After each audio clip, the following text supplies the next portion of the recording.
থেকে যা স্বভাবে আমি বুঝেছি ক্ষতি নেই আর তুই ছাড়া গতি ছুঁয়ে উড়ে যাবে ফুল ভিজে যাবে কথা দেওয়া গেলে যাবি চোখের বাড়ি। হ্যালো বন্ধুরা, গুড মর্নিং সবাইকে। কেমন আছো সবাই? আশা করি ভালো আছো আর আমিও খুব ভালো আছি। আমার নতুন একটা ভিডিওতে তোমাদের সবাইকে জানাই স্বাগত।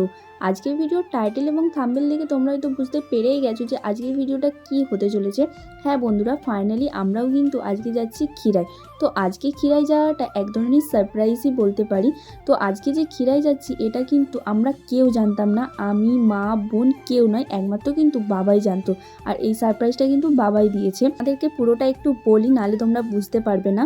তো বাবা কালকে কাজ থেকে বাড়ি এসেছে, তো বাড়ি এসে যেমন খাওয়া দাওয়া করে ঘুমিয়ে যাই, ঘুমিয়ে গিয়েছি। তো আজকে ওই খুব ভোরে, মানে ওই 5টা সাড়ে 5টার দিকে বাবা আমাদের দিকে ডেকে বলছে তাড়াতাড়ি ঘুম থেকে উঠে ফ্রেশ হয়ে রেডি হয়ে নিই, তো আমরা ক্ষীরাই যাব। তো আমরা তো টোটালি অবাক, আমি, মা, বোন সবাই অবাক। তো আমরা বলছি যে কোনো তো কালকে প্ল্যান করিনি যে ক্ষীরাই যাব। তো বাবা বলছে এটা তোদের দিকে সারপ্রাইজ দেবো বলে তো কালকে কিছু বলা হয়নি। তো আমরা তো ভীষণই খুশি ছিলাম। ক্ষীরাই যাওয়ার কথাটা শুনে প্রথমে কিন্তু আমি একটু না না করেছিলাম, কারণ আজকে আমাকে যেহেতু শ্বশুরবাড়ি ফিরে যেতে হবে, অতটা জার্নি করে এসে আবার শ্বশুরবাড়ি ফিরে যেতে হবে, তো আমার পক্ষে খুবই অসম্ভব ছিল। আর তোমাদেরকে বলে রাখি, এই ভিডিওটা কিন্তু আমি করেছিলাম পৌষ সংক্রান্তির আগের দিন, মানে আমরা ক্ষীরাই গিয়েছিলাম পৌষ সংক্রান্তির আগের দিন। তো কিছু কারণের জন্য এডিট করে পোস্ট করতে কিন্তু অনেকটাই দেরি হয়ে গেল। সংক্রান্তিতে যেহেতু বাপের বাড়িতে থাকতে নেই, শ্বশুর বাড়িতে আমাকে সেদিনকে ফিরতেই হতো। তো ওর জন্যই কিন্তু আমি প্রথমে একটু নানা করছিলাম। তো বাপি বললো বেশিক্ষণ থাকবো না, কিছুক্ষণ থেকেই চলে আসবো, বিকেলে এসে তোকে দিয়ে আসবো। আর আমি যতবারই মায়েদের বাড়ি আসি না কেন, আমার বাপিই কিন্তু আমাকে শ্বশুরবাড়িতে দিয়ে আসে। আর বেশিরভাগ কিন্তু আমি শ্বশুরবাড়িতে যাই রবিবারের দিকে, কারণ বাপি শনিবার কাজ করে আসলে রবিবার দিন ঘরে থাকে, তার জন্যই কিন্তু বাপি আমাকে রবিবার দিনকে দিয়ে আসে। তো তারপর কিন্তু ঝটপট রেডি হয়ে গিয়েছিলাম, কারণ যেহেতু বললাম বেশি টাইম ছিল না, আমাকে আবার বাড়ি ফিরতে হবে, এসে কিন্তু শ্বশুরবাড়ি ব্যাক করতে হবে। তার কারণে কিন্তু তাড়াতাড়ি রেডি হয়ে চলে এসেছিলাম আমাদের বাগনান স্টেশনে। তারপর কিন্তু ট্রেনের মধ্যে কোনো ভিডিও করিনি, কারণ এতটা পরিমাণে ট্রেনে ভিড় হবে আমি কল্পনাতেও ভাবতে পারিনি। আর সেদিনকে কিন্তু শুদ্ধ ভিড় ছিল ক্ষীরাই আসার, যেহেতু সানডে ছিল ওই জন্য কিন্তু শুদ্ধ ক্ষীরাই আসার ভিড় ছিল। তো তারপর কিন্তু ফাইনালি ক্ষীরাই চলে এসেছিলাম। আর ক্ষীরা থেকে তো মানে ট্রেন থেকে নেমে তো 20 মিনিটের মতো হাঁটতে হয়। তো তোমরা যারা ক্ষীরাই চলে গেছো অলরেডি তারা তো জানোই। তো আমরা তাই হাঁটছিলাম। তো আমরা কিন্তু ভেবেছিলাম প্রথমে মারুতি করব, তারপর কিন্তু ভাবলাম চলো হেঁটেই চলে যাই, চারজনই গল্প করতে করতে। আর অনেক লোকই কিন্তু হেঁটে হেঁটে যাচ্ছিল। তারপর কিন্তু ফাইনালি চলে এলাম ক্ষীরাই। আর সত্যি বিশ্বাস করো, এই জায়গাটাকে ফোনে দেখতাম আর এখন যখন চোখের সামনে দেখছি তখন এতটা পরিমাণে ভালো লাগছে কি আর বলবো। তো আগের বছর থেকে আসার অনেক ইচ্ছা ছিল, যেহেতু আগের বছর বর্মশের সঙ্গে বাইরে ছিলাম তার কারণে কিন্তু আসা হয়ে ওঠেনি। আর এবছর আসবো কি না কোনো প্ল্যান ছিল না, যেহেতু বর্মশে আগেই এসে ঘুরে চলে গেছে, তার কারণে কিন্তু কোনো ঠিক ছিল না। তো হঠাৎই সারপ্রাইজটা পেয়ে কিন্তু অনেকই ভালো লাগলো। তারপর কিন্তু মেলাতে ঢুকেই, এখনও কিন্তু বাগানে যাইনি, তো মেলাতে ঢুকেই প্রথমে পরে নিয়েছি হেয়ার ব্যান্ড, যেটা না পরলে ক্ষীরায় আসা পুরো অসম্পূর্ণ। তো ওই জন্য কিন্তু প্রথমে বোন হেয়ার ব্যান্ড পরে নিয়েছিল, তারপরে কিন্তু আমি হেয়ার ব্যান্ডটা পরে নিচ্ছিলাম। হেয়ার ব্যান্ড পরছিলাম আর ভাবছিলাম কতক্ষণে ওই বাগানে গিয়ে পৌঁছাতে পারবো, কারণ আর একটুকু কিন্তু ওয়েট করতে পারছিলাম না। আর ওই জন্য কিন্তু হেয়ার ব্যান্ডটা ভালো করে বাঁধা হয়নি, আর আমি কিন্তু এগিয়ে এগিয়ে চলে যাচ্ছিলাম। আর আমাদের দুবোনকে হেয়ার ব্যান্ড পরে কেমন লাগছে অবশ্যই কিন্তু কমেন্ট করে জানিও। আর যাওয়ার সময় কিন্তু চারিদিকে মেলাটা একটু দেখে দেখে যাচ্ছিলাম। আর যেহেতু ফুলের দেশ, চারিদিকে শুধু ফুল আর ফুল। আর টুকিটাকি 2-3টে খাবার দোকান বসেছিল। আর জানো তো, বর্মশাইয়ের জন্য কিন্তু খুব মন খারাপ করছিল, কারণ বর্মশাই তো আসতে পারলোই না। আর ভিডিও কলে কিন্তু বর্মশাইকে দেখাতে পারলাম না, কারণ যেহেতু বর্মশাই কাজে চলে গেছে। আমরা যখন মানে ক্ষীরায় গিয়ে পৌঁছেছি তার আগেই কিন্তু বর্মশাই কাজে চলে গেছে। আর আমরা কিন্তু ক্ষীরাতে পৌঁছেছিলাম ওই 10:30 পৌনে 11টার দিক করে। আর দুপুরবেলা তো বর্মশাই ফোন করে, তখনও কিন্তু আমরা ক্ষীরার বাগান থেকে রাস্তায় উঠে পড়েছিলাম, তার জন্য কিন্তু বর্মশাইকে আর ভিডিও কল করে দেখানো হয়নি। তো ফাইনালি আমরা চলে এসেছি সেই ফুলের বাগান। আর যেদিকেই তাকাবে শুধু ফুল আর ফুল। আমরা যেদিন খিরাই গিয়েছিলাম সেদিনকে কিন্তু অন্যান্য দিনের তুলনায় অনেক পরিমাণে ভিড় হয়েছিল। তো ওখানের বেশ কয়েকজন বলছিল যে অন্যান্য দিনের তুলনায় আজকে কিন্তু ভিড়টা অনেকই হয়েছে। আসলে দিনটা যেহেতু রবিবার ছিল আর স্কুল কলেজ অফিস সমস্ত কিছুটাই বন্ধ ছিল, তার কারণে কিন্তু ভিড়টাও কিন্তু অনেক পরিমাণে হয়েছিল।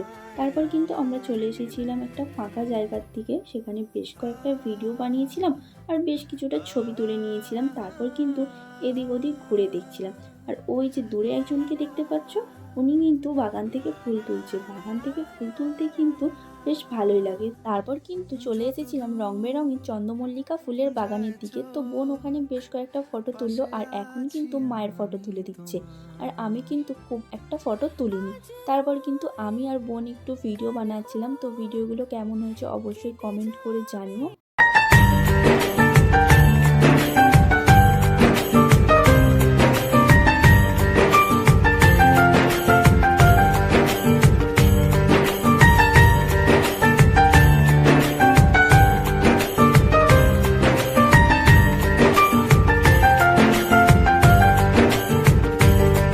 তুই বর্ষা বিকেলের বাগানের মাঝখানে কিন্তু অনেকেই তাঁবু খাটিয়ে ফুল বিক্রি করছে, কুল বিক্রি করছে, আবার কিন্তু অনেকেই হেয়ার ব্যান্ড বিক্রি করছে। ওই রকমই একটা তাঁবুর কাছে গিয়ে আর একটা কিন্তু হেয়ার ব্যান্ড নেওয়া হয়েছিল, কারণ বোন যে হেয়ার ব্যান্ডটা প্রথমে পরেছিল ওটা কিন্তু ওর একদমই পছন্দ হচ্ছিল না, কারণ ওর মুখের তুলনায় নাকি হেয়ার ব্যান্ডটা অনেকটাই বড় হয়ে গেছিলো। তার কারণে কিন্তু ওখান থেকে আর একটা ছোট্ট গোলাপের হেয়ার ব্যান্ড নেওয়া হয়েছিল। আর বোন যে হেয়ার ব্যান্ডটা পরেছিল ওটা কিন্তু মাকে পরিয়ে দিয়েছিলাম। তো মাকে বললাম যে তুমিও পরে ফেলো, তাহলে তিনজনেই কিন্তু সেম সেম হয়ে যাব আর ফটো তুললেও কিন্তু দেখতে ভালো লাগবে। ওই জন্য কিন্তু মাকে এখন বাবা হেয়ার ব্যান্ডটা পরিয়ে দিচ্ছে আর বোন কিন্তু বাবাকে একটু সাহায্য করছে। তারপর কিন্তু চলে গিয়েছিলাম আর একটা দোকানে, সেখান থেকে ফুলের তোড়া বা গাঁতি তোমরা যাই বলো না কেন সেইগুলো কিনতে। তো ওখানে কিন্তু কালার কম্বিনেশন করেও ফুলের গাঁতি বা তোড়া পাওয়া যায়, মানে বিক্রি হয়। তো আমার বোন যে কালারের ফুলের তোড়া নেবে সেই কালারের ফুল কাকুর কাছে তোলা ছিল না। তো কাকু কিন্তু নিজের বাগান থেকে ফুল তুলে তোড়া করে দেয় আর কিছুটা কিনে, মানে যেমন গোলাপ, ওখানে তো গোলাপ চাষ হয় না, তো গোলাপটা কাকুর নাকি কিনতে হয়। তো আমার বোন যে টাইপের তোড়া নিবে সেই টাইপের কিন্তু ফুল কাকুর কাছে তোলা ছিল না। আর কাকুর ওয়াইফ কিন্তু সেই সময় ফুল তুলছিল, ওই জন্য কিন্তু আমার বোনকেও পাঠিয়ে দিয়েছিল যে তুমি কী কালারের তোড়া নিবে সেই কালারের ফুলগুলো তুলে আনতে। তো আমার বোন কিন্তু সোজা চলে গিয়েছিল বাগানে। আর এই হচ্ছে সেই কাকু। তো কাকুকে অসংখ্য ধন্যবাদ দেওয়া উচিত, কারণ কাকু কাউকেই বাগানে ঢুকতে দেয়নি, শুধুমাত্র আমার দিকেই দিয়েছিল। তো আমিও কিন্তু বাগানে গিয়েছিলাম, সেই ভিডিওটা আর করা হয়নি। আর ওই যে আমার বোন ফুল তুলে নিয়ে চলে আসছে। আর একবার তোমাদেরকে চারিপাশটা দেখিয়ে দিই যে কেমন লাগছে। জানি তোমরা অনেকের ভিডিওই দেখে নিয়েছো যে খিরাইটা আসলে কেমন, আমার থেকে হয়তো তারা আরও বেটার ভিডিও করে তোমাদেরকে দেখিয়েছে, তবু আমি যতটা পেরেছি তো তোমাদেরকে সেটাই দেখানোর চেষ্টা করলাম। ভিডিওটা কেমন লেগেছে অবশ্যই কিন্তু কমেন্ট করে জানিও। ফুল তো সবাই ভালোবাসে, এমন একটাও মানুষ নেই যে ফুলকে ভালোবাসে না। আর ফুলের দেশ খিরাই গিয়ে যেমন আমার সব ফুল ভালো লেগেছে, তার মধ্যে কিন্তু বেশি ভালো লেগেছে এই ফুলগুলো। এই ফুলগুলোকে মুরুগঝুটি ফুল বলে। এবছর যারা খিরাই গেছো তাদের কিন্তু একটু হলেও এই জায়গাটা ভালো লেগেছে, আমি হলফ করে বলতে পারি, কারণ এই জায়গাটা সত্যিই নজর কাড়ার মতো। তো এখন কিন্তু আমাদের সমস্ত বাগানটা ঘুরে দেখা হয়ে গেছে আর এখন কিন্তু আমরা রাস্তার দিকে যাচ্ছি। রাস্তার পাশেই কিন্তু একটা বাঁশের বেঞ্চ ছিল। প্রত্যেকটা গ্রামে কিন্তু মাঠের দিকে একটা করে বাঁশের বেঞ্চ থাকে, গরমকালে অনেকেই বসে কিন্তু হাওয়া খায়। তো ওই রকমই একটা বেঞ্চ করা ছিল, তো সেখানে কিছু খাবার খেয়ে নিচ্ছিলাম। আর মা কিন্তু বাড়ি থেকে মুড়ি চানাচুর নিয়ে গিয়েছিল আর বাবা কিন্তু মেলা থেকে বেশ কয়েকটা তেলে ভাজা কিনেছিল। তো সেই দিয়েই আমরা কিন্তু মুড়ি খাচ্ছিলাম। রাস্তা দিয়ে যাওয়ার সময় তোমাদেরকে দেখাচ্ছিলাম রাস্তা থেকে নিচের ওই বাগানটা কতটা সুন্দর লাগে। আর তোমরাই দেখতে পাচ্ছ যে বাগানটা কতটা সুন্দর লাগছে রাস্তা দিয়ে দেখতে। তো তারপর কিন্তু আমরা চলে গিয়েছিলাম একটা খাবার দোকানে, যেহেতু অল্প করে মুড়ি খেয়েছিলাম, মুড়ি খেতে একদমই ভালো লাগছিল না, তার জন্য কিন্তু দোকানে গিয়ে আমি আর বাবা খেয়েছিলাম চাউমিন, মা খেয়েছিল রোল আর বোন কিন্তু বিরিয়ানি খেয়েছিল। তো খাওয়া শেষ করে আমরা একবারে চলে যাচ্ছিলাম স্টেশনের দিকে। আর আমরা যখন বাড়ি যাচ্ছিলাম তখন এতটা পরিমাণে ভিড় হচ্ছিল, তো তোমরাই একবার দেখে নাও যে কী পরিমাণে লোক আসছিল। ভাবলেও অবাক লাগে যে জায়গাটা মানুষ কয়েক বছর আগে চিনতো না, জানতো না, হয়তো খিরাই নামটা অনেকে শুনেইনি, তো সেই জায়গাতে আজকে কয়েকশো মানুষের ভিড়। সত্যি সোশ্যাল মিডিয়া পারলে অনেক কিছুই করতে পারে। তো আমরা বাড়ি আসার সময় কিন্তু ট্রেন কিন্তু ১ ঘন্টা লেট ছিল। আর আমি কিন্তু অনেকটাই অসুস্থ হয়ে পড়েছিলাম। তার কারণে কিন্তু স্টেশনে গিয়েই আমাকে ভিডিওটা এন্ড করতে হয়েছিল। আর তোমরাই খালি দেখো মানুষের ভিড় আর কমছেই না।